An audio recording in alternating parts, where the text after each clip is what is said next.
Саламатсыздар ма? Бүгін біз ahaslides.com платформасымен жұмыс жасайтын боламыз. Ол үшін бірінші әдеттегідей платформа сайтына кіреміз, яғни біздің платформамыз ahaslides.com деп аталады. Сайтқа кіргеннен кейін go to app деген батырманы басамыз, яғни оң жақ бөліктегі көкпен қосылып тұрған батырма. Осылайша өзіміздің аккаунтымызға кіреміз, яғни Google аккаунтымыз болса, Google аккаунтпен кіруге болады. Енді жаңа слайд создать ету үшін, жаңа слайд құру үшін blank плюс батырмасын басамыз. Мінекей бізде жаңа терезе шықты. Бірінші quiz, poll, content деген үш түрлі блок тұр. Бірінші quizді бассақ, мінекей quizда мынандай алды түрі тұр, яғни оқушыларға бір тапсырманы беріп, соған жауап береді, яғни бір сұраққа жауап береді, болмаса сурет қойып, сол суреттің ішіне қайсы дұрыс екенін көрсетеді.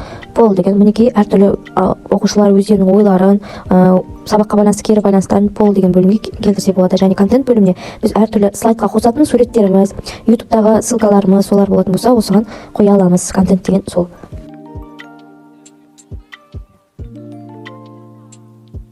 Енді квиз орнатайық, pick answers деген батырманы басайық, яғни балаларға сұрақ қоямыз, балалар бізге жауап береді. Мінекей бастық, міне type дегенге кірсек, мұнда түрлерін басқа түрге ауыстыруға болады. Контент батырмасын басу арқылы your question деген жерге біздің сұрағымызды қоямыз, options деген жерге біз ответтерін қоямыз, яғни жауаптарын қоямыз. Және мынау корзинаның қасындағы бос ящиктер тұр, сол ящиктарға қай дұрыс жауап, соның қасына галочка қоямыз. Енді астыға қарай түсіре берсек, time limit дейді, қанша уақытта оқушылар жауап беру керек, соның секундын өзгертуге болады. Және points дейді, қанша балл беретінімізді осы жерден көрсетеміз. Яғни оқушылар ұялы телефон арқылы осы сұраққа жауап бергеннен кейін кімнің жылдамдығы тезірек және кімнің жауабы дұрыс, соған байланысты балл беретін болады. Және де бұл бағдарламаға 7 адам тегін қосыла алады. Language деген батырмаға русскийді қойып қоямыз, яғни орыс тілінде экранға шығатын болады. Бұл бағдарламаны командалық жарыс кезінде қолдану өте ыңғайлы, яғни 7 адам қосылатын болғандықтан 7 ұялы телефон ғана қосылады. Сол себепті одан көп адам қосу үшін ақылы болып келеді. Сонымен қатар әр тапсырманың астында осындай смайликтер тұрады, яғни оқушылар ұялы телефон арқылы осындай смайликтер кері байланыс жібере алады. Енді дизайн бөліміне кіріп, фонын барлығын өзгерте аламыз. Не болмаса өзіміздің жаңа суретімізді жүктеуге болады.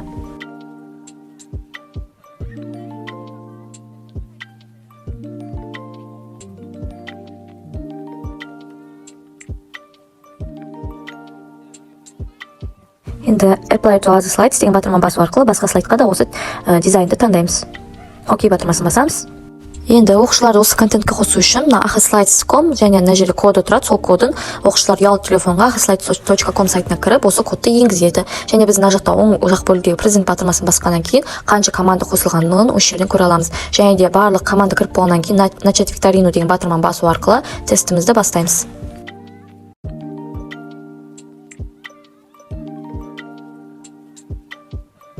Мінекей оқушының атынан кіріп көрейік, аты жөнін сұрайды және өзінің командасының номерін сұрайды. Сонымен қатар семей аватар деген батырманы басу арқылы біз өзіміздің аватарымызды өзгерте аламыз, яғни оқушы аватарын өзгерте алады.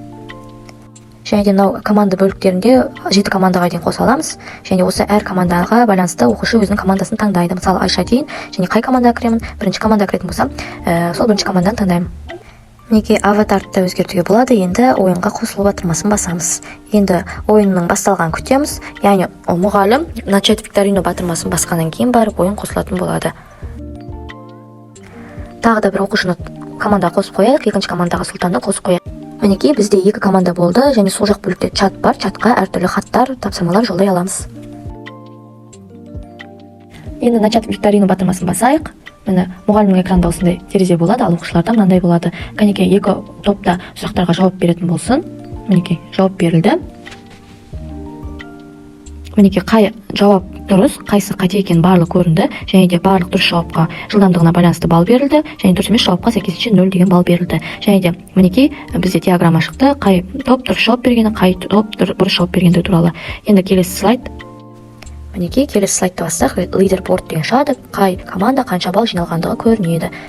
Осылайша басқа тапсырмаларды енгізуге болады. Назарларыңызға рахмет.